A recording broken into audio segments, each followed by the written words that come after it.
Welcome back to Savvy Serena. Today is part 3 of installing the carpet. As you can see, when we laid this the first time, we did not have this much trouble with it. And the reason why it's taped, which I don't think this was ever covered on part 2, we realized that it was not enough padding for the room. And then my husband began to cut what was left over or up on the sides of the wall and started taping them together, and we still didn't have enough carpet, so my husband has an air nailer, and it's run by this little belly air compressor. It's great for this nail. It's a nail gun, air nail gun, and stapler. Right now he's putting staples in it. He kept opening and closing it because it wasn't stapling like it should. Then he realized it didn't have enough air in it.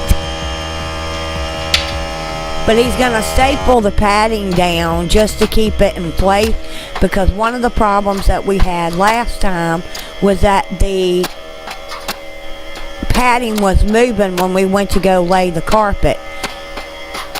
My husband's doing the extra staples, hoping to lay that carpet down a little bit more.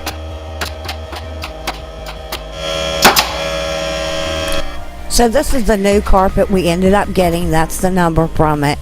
A totally different carpet completely, because the other carpet they discontinued completely. So we had to go with a new carpet, and we are pleased with this one. You still got a bend because we got to go down the edge of the wall. It's going to butt against this wall. But we still have to go, you know what I'm saying? Yeah.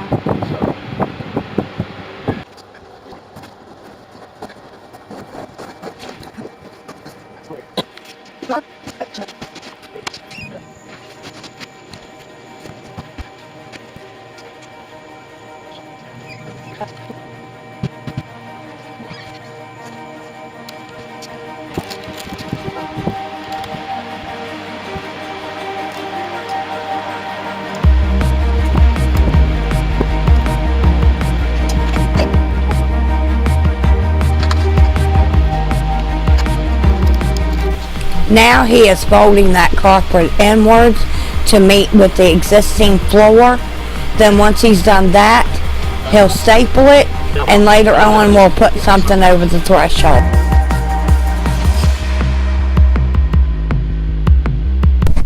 For some oddball reason, I did not tape this, but my husband cut the carpet right there at the door for the opening, because we had already laid the linoleum and stapled it. Now he's cutting the carpet on the extra carpet on the other side of the wall. And if you make any mistakes here, it's no big deal, because you can always cover it with molding.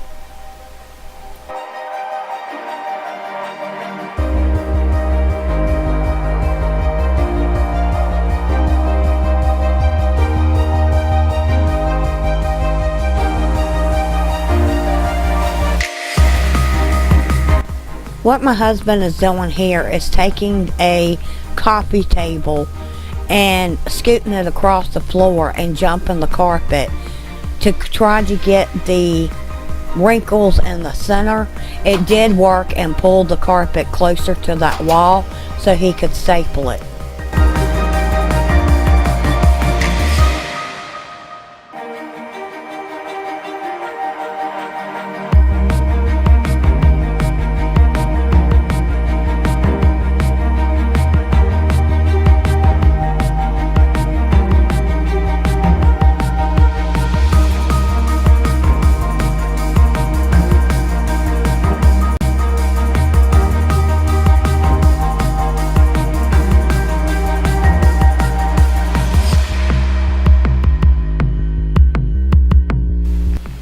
Well, this was the finished floor.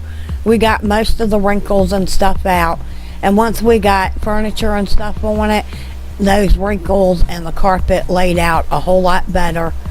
I hope you enjoyed this video and the series that I did with the 3 parts.